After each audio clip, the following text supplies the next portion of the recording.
कि धरोहरों का विध्वंस करके विकास है और कहते हैं कि फलाना ही काम औरंगजेब ने किया था। तो मैं पूछना चाहता हूं कि 15,000 आबादी को इस तथाकथित विकास की आड़ में वहां से रातों रात हटा दिया गया जोर जबरन, तो ये नादिर शाही के लिए कौन जिम्मेदार था?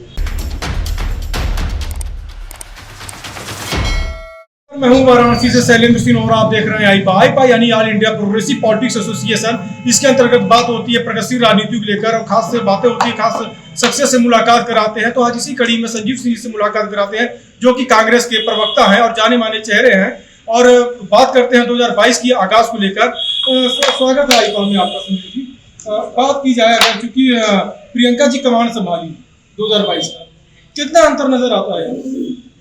वो तो आप खुद भी देखते होंगे। अगर उत्तर प्रदेश में विपक्ष और विपक्ष के नेता के रूप में कोई दिखा, सीए नासी से शुरू करो, किसान आंदोलन से शुरू करो, या ऐसी तमाम आंदोलनों की बात करूं, हाथरस की बात करूं, उम्भा की बात करूं, तो जब विपक्ष के नेता अपने घरों में थे, जिनके दल के कार्यकर्ता नारा लगा रहे हैं कि आ रहे हैं फलाने भैया, उत्तर प्रदेश पूछ रहा है फलाने कहाँ थे, एक दलित की बेटी कही जाती है, उनसे हाथरस की बेटी पूछ रहे हैं, उसके परिवार के लोग पूछ रहे हैं, उम्भा के आदिवासी पूछ रहे हैं कहाँ। तो सिर्फ और सिर्फ कांग्रेस पार्टी की हमारी नेता आदरणीय प्रियंका गांधी जी कांग्रेस पार्टी का कार्यकर्ता, और उसके लिए मुझे लगता है कि मेरा बयान पर्याप्त है। उत्तर प्रदेश सरकार के आंकड़ों में दर्ज है, 3 दिन से लेके 3 महीने तक कांग्रेस पार्टी का 18,700 कार्यकर्ता जेलों में आते हैं। ये हमारा कई ये कैसे यहाँ पे कांड होते हैं, उम्भा कांड यहाँ से शुरुआत हुई, काफी चर्चित रहा यहाँ पे सोनभद्र का, उसके साथ साथ उन्नाव पीड़िता की बातें की जाए, उसके साथ लखीमपुर की बातें की जाए, तो कई ऐसे पीड़ितों को इन्होंने और पीड़िताओं को टिकट दिया। तो कितना इसका नजरिया रहेगा राजनीति में उथल पुथल में? देखिए, सबसे अच्छी बात यह है कि प्रियंका जी ने बहुत बड़े मुद्दे को जो उठाया है, तो उत्तर प्रदेश की जो राजनीति है, 32 साल से कांग्रेस पार्टी उत्तर प्रदेश की सत्ता में थी, लेकिन 32 साल से उत्तर प्रदेश को उत्तम प्रदेश बनाने के लिए तमाम जो जुमले और नारे लेकर के लोग आए, आज उत्तर प्रदेश एक बदतर प्रदेश हो चुका है। प्रियंका जी ने सोच के साथ लाया कि लगातार अगर पिछले 3 इलेक्शन को देखें तो महिलाओं की वोट प्रतिशत की भागीदारी कहीं ज्यादा रहती है। 2017 के चुनाव को देखें तो 59% पुरुषों की भागीदारी थी और 63% महिलाओं की थी। तो महिलाओं को क्यों नहीं भागीदारी मिली? और प्रियंका जी ने कहा कि क्योंकि मैं उत्तर प्रदेश की महासचिव प्रभारी हुई यहाँ की, तो उत्तर प्रदेश से 40% महिलाओं को हम सीट देकर के परिणाम क्या आएंगे उसकी चिंता नहीं है, लेकिन महिलाओं की भागीदारी ये सुनिश्चित करेगी कि आने वाले समय में, क्योंकि कांग्रेस महिलाओं का 33% आरक्षण की पक्षधर रही, उसको आपको ही मालूम होगा कि वही विपक्ष के नेता जिन्होंने उनको पारित नहीं होने दिया, और हम लगातार लगे हो, हमारी नेता तो 50% महिलाओं की भागीदारी की बात कर रही थी, लेकिन संगठन के लोगों ने कहा कि 40% थी। और महिलाओं की भागीदारी देखते हुए जो हमारा नारा है उसको देखते हुए आप देख रहे हो पूरे उत्तर प्रदेश में धूम मची हुई है।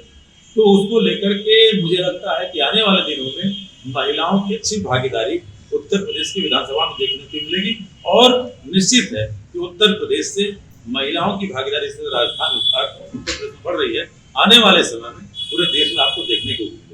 बातें की जाए जैसे यहाँ पे, अगर सबसे एक अहम मुद्दा यहाँ बनता है जो प्रदेश की जो रीजनल पार्टियां हैं, अपना दल है, इसके साथ साथ बात की जाए ओम प्रकाश राजभर है और तमाम ऐसी पार्टियां हैं जो अपने की परफॉर्मेंस बेहतर कर रही है, जातिगत आंकड़ों की बातें करते हैं और अपने जाति का जो संचालन करते हैं, तो कांग्रेस से कहीं बेहतर परफॉर्मेंस उनकी नजर आए इसमें विगत चुनाव में, तो पूर्व की बातें करती है। तो ये समीकरण जो है कैसे व्यक्त करेंगे इसे? देखिए, मैं एक शब्द, क्योंकि चुनाव नजदीक है, उत्तर प्रदेश की जनता, काशी की जनता बहुत प्रबुद्ध है, कभी भी सामाजिक परिवर्तन सोच और सिद्धांत से मजबूत लोग लाते, राजनीतिक बंजारों के बदौलत परिवर्तन नहीं आता। जिनकी भी आप बात कर रहे हैं, कल ये डोली किसको उठाते थे, कल ये किसको गुंडा कहते थे, कल ये किसको सांप्रदायिक पार्टी कहते थे। कांग्रेस पार्टी जात और धर्म की राजनीति नहीं करती, और इसीलिए हमारी नेता ने कहा कि हम कोई समझौता नहीं करेंगे। उत्तर प्रदेश के मुद्दे पे युवाओं के, किसानों के, महिलाओं के, बेरोजगारों के, बुनकरों के, तमाम ऐसे जो शोषित और वंचित वर्ग, उस पर हम लड़ेंगे। और ये लोग अगर आज चुनाव क्षेत्रों में लड़ने जाएं, आज बताइए, एक बहुत बड़े नेता है स्वामी प्रसाद मौर्य जी, बताइए, मैं तो सोचता हूँ कि वो पिता कैसा है जो कहता है कि संघ नाग है और भाजपा सांप है। तो नाग और सांप के बीच में अपनी बेटी संघमित्रा को छोड़ के कोई कैसे चलाए? एक पिता अपनी बेटी को सांप और नाग के बीच में छोड़ के चलाए। देखिए, बनारस में विकास की रफ्तार बहुत तेज गति पे थी। इस तेज गति जैसे कि आपका कांग्रेस का कार्यालय जो जहाँ पर मौजूद है इस समय, इसको एक विशेष रंग से रंग दिया गया, धार्मिक स्थल को रंग दिया जाता है। तो इस कदर यहाँ पे तेज गति है, क्या कहेंगे इस पे? विकास, अगर भारतीय जनता पार्टी के लोग ये कहते हैं कि धरोहरों का विध्वंस करके विकास है और कहते हैं कि फलाना काम औरंगजेब ने किया था, तो मैं पूछना चाहता हूं कि 15,000 आबादी को इस तथाकथित विकास की आड़ में वहां से रातों रात हटा दिया गया जोर जबरन, तो ये नादिर शाही के लिए कौन जिम्मेदार? क्योंकि नादिर शाह भी इस देश की संस्कृति को और सभ्यता को बहुत विध्वंस किया। औरंगजेब तो याद आते हैं, नादिर शाह को भाजपा नहीं याद करते। 15,000 परिवार हटा दिया गया। और सबसे बड़ी बात आपको बोलता हूं कि जो धरोहरों का विकास नहीं होता, धरोहरों का संरक्षण होता है। उत्तर प्रदेश ही नहीं, दुनिया के 7 जो अजूबे हैं उनका संरक्षण हो रहा है। देखिए, टीएफसी सेंटर भी बनाई गई यहाँ पे, बुनकरी का काफी अच्छा क्षेत्र था। यहाँ से अगर बनारसी साड़ी की बातें की जाए तो फ्लैट रेट में बिजली मिलती थी। बुनकर काफी कुछ थे कांग्रेस सरकार में, पर बुनकर से जब वोट पड़ता है तो धार्मिक मुद्दे, भावनात्मक मुद्दे तमाम पनपने लगते हैं। तो ऐसे में तो कैसे अपने तरफ आकर्षण करेंगे, या आकर्षित की बातें अगर की जाए या फिर और की बातें की जाए, तो एक अल्पसंख्यक जहाँ पे लोग दावे करें, कैसे अपनी तरफ? देखिए, बुनकर हो या कमेरा वर्ग है, वो सारे उन सपनों से चले गए, अच्छे दिन के सपनों से चले गए। डबल इंजन की सरकार ने, मैं तो कहता हूँ ट्रिपल इंजन की सरकार, राष्ट्रपति महोदय को भी जोड़ लीजिए तो उत्तर प्रदेश से जाते हैं। इस ट्रिपल इंजन की सरकार में हुआ क्या? आपने कपड़े पे भी जीएसटी ला दी, आपने किसानों के उर्वरक से लेकर कीटनाशक तक 12 से 18% उस पर भी जीएसटी ला दी। कहाँ से किसान 2022 तो चल रहा है। गाँव में इनके भाजपा के विधायक नहीं जा रहे हैं, किसान पकड़ के पूछ रहा है कि हमारे धान का दुगना दाम हुआ तो नहीं, कैसे वोट मांगने आ गए? हमारे गेहूं का दाम दुगना हुआ नहीं, कैसे वोट मांगने आ गए? और रही बात बुनकरों की, एक बहुत बड़ा सेंटर खोला गया, केवल भारतीय जनता पार्टी का इवेंट होता है वहां पे। अगर बुनकर वाकई अगर मजबूत हुआ होता तो आज अपना खून बेच करके अपना परिवार न पालता। ये बनारस के बुनकर की सच्चाई। बनारस में अगर बातें की जाए भगवा महतो की, चूंकि मैं इसलिए ले रहा हूँ प्रश्न आपसे, यहाँ पे अजय राय जो है और राजेश्वर जी जो है, तो एक काफी मजबूत कैंडिडेट अभी तक सामने निकल के आए आपकी कांग्रेस से, जो बीजेपी से टक्कर दे सकते हैं। तो कितना इसमें इसके अतिरिक्त अगर और बातें की जाए 6 विधानसभाओं में, तो कैसे यहाँ पे मुकाबला करें, कैसे प्रत्याशी का चयन करेंगे? देखिए, मुझे तो बहुत हंसी आती है भारतीय जनता पार्टी के द्वारा जो सवाल चलते थे कि 40% महिलाएं कहाँ मिलेंगी। 166 सीट कांग्रेस पार्टी ने अभी तक घोषित की, जिसमें हमने 66 महिलाओं को दिया। कहते थे इनके पास लड़ने के लिए लोग नहीं मिलेंगे। अभी आप ही कह रहे हैं कि 2 सीट जो आपकी है, दोनों बहुत मजबूत उम्मीदवार है।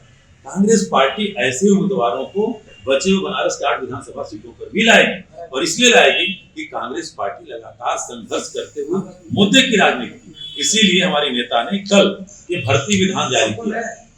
और इसलिए कि जिस तरह से हमारा शरीर 5 तत्वों से मिलकर के बनता है, चित्त जल पाओ गगन जमीन, उसी तरह से ये 5 तत्व जो युवाओं के मैनिफेस्टो है कि हम भविष्य का सपना दिखा रहे हैं, हम भविष्य का सपना, भागीदारी कैसे होगी, भर्तियां कैसे होंगी, भरोसा कैसा होगा, हम ये पूरी चीज लाए हैं। एक अंतिम प्रश्न आपसे लेंगे, एक महत्वपूर्ण प्रश्न है क्योंकि जैसे चुनाव जब नजदीक आते हैं तो बहुत तेजी से भावनात्मक मुद्दे उठते हैं, धार्मिक मुद्दे उत्पन्न होते हैं, सुरक्षा की बातें होती हैं, करवाया जाता है कि 20 करोड़ के बारे में 80-20 का रेशियो चल रहा है, किया जाता है जो इसमें प्रभावित कर रहे हैं। 20% और 80% भारी पड़ जाएंगे, मार काट हो जाएगी, प्रोटेक्शन की बात होगी, सुरक्षा की बात होगी।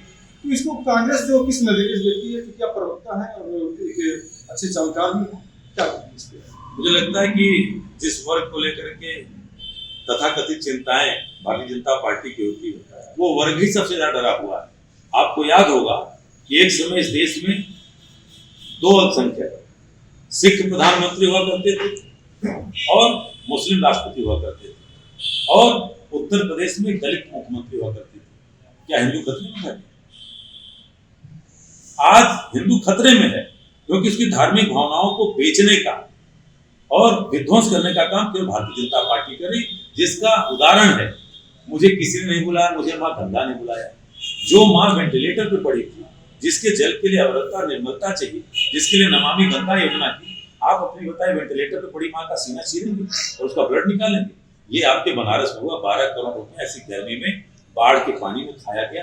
आज तक मोदी जी से लेकर के योगी आदित्यनाथ जी के मंत्रिमंडल के एक भी मंत्री जवाब नहीं दे पाते। इसलिए सबसे ज्यादा, अगर मैं तो कह रहा हूं आपके चैनल पे, हिंदुओं को खतरा है किसी से, तो ये तथाकथित भगवा ओढ़े इन हिंदू पार्टी की, भारतीय जनता पार्टी के लोगों के द्वारा, आरएसएस के। आप हमारे साथ संजीव सिंह जी, जिन्होंने बताया कि किस प्रकार से 2022 में सफलता हासिल की जाएगी राजनीति के क्षेत्र में। वाराणसी से शैलेंद्र सिंह, आई बात।